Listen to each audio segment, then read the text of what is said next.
lovely to be with you today. Good morning, thank you. How are you on the eve of your new collection drop? I'm fine, despite everything. We're happy, we're safe, and we're all here with my team. All good.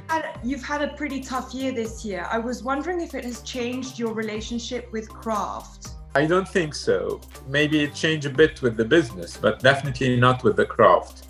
I've been always, maybe what I love in this, when I decided to do this business, or when I decided to do fashion, is because of the craft. So whatever happening is always not moving my love to the craft. And despite all of these challenges, I'm sure you, as you just told us, in fact, there are still many rewarding aspects of your craft. Do you think you can talk us through those?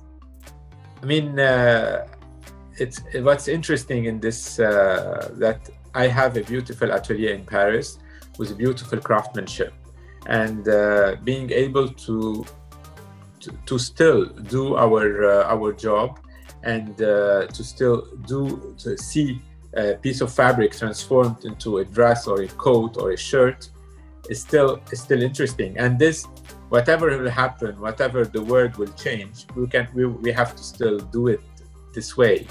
Maybe we will sell it differently, maybe we will talk about it differently, maybe we will show it differently, but what will remain, what the basic is, to do the clothes, and we will remain doing them the same way.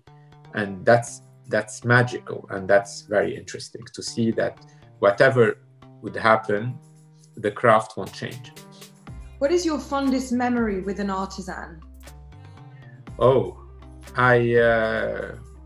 many, but maybe I can just recall when I was a student, and I had to I was doing my trainings, and the first hours at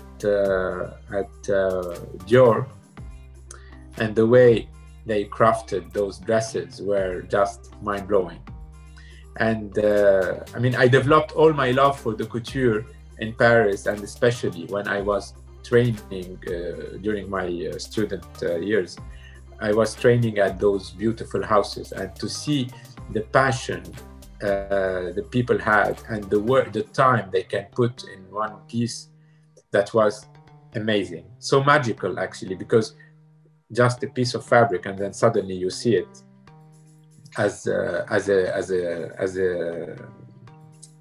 a cloth. And then I was always amazed as well, because despite the couture atelier, and when I used to go to, even when I go to artisans, I remember once in a weaving atelier, I seeing the threads going and coming in a very small scale of manual fabric that was in Turkey, and seeing this coming alive, like the threads, and then the fabric was, and the patience you had to have while waiting to this fabric to be completed, that was very interesting as well. And this is where I understood that time is so important, and patience. Do you have some tips for students today? You're talking to us about your early days, and I'm wondering if you have anything a nugget of advice to give to the younger people that are watching us today.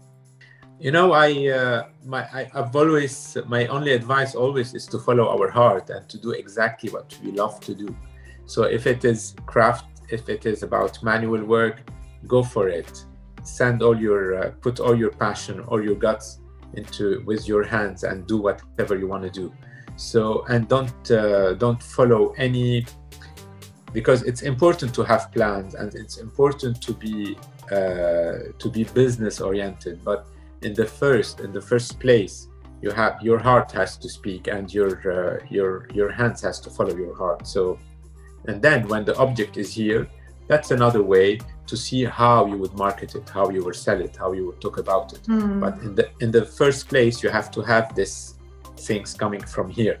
Well, because this is important, and because sometimes you can be just confused and disturbed, and we can start by before getting the object, we would start by, oh, I would market something this way, I will create a concept, I will do something, and then we forgot that what I will do is this what is important. Well, as you said, when the business suffers, as it has for everyone this year, the only thing that is left is the craft. So exactly, the object.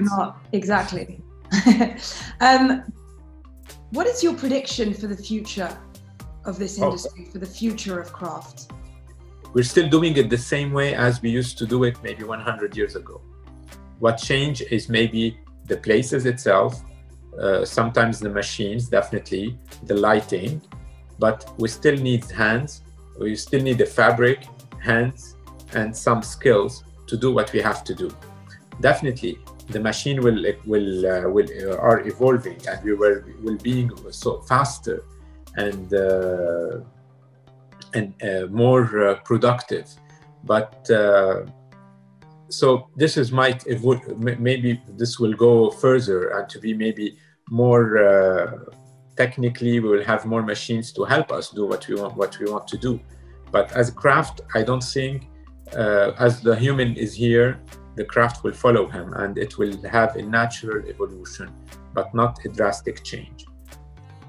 Thank you so much. I can't wait to see the new collection. Thank you, always, Camille. I'm sure it's going to be beautiful. Merci. Merci beaucoup.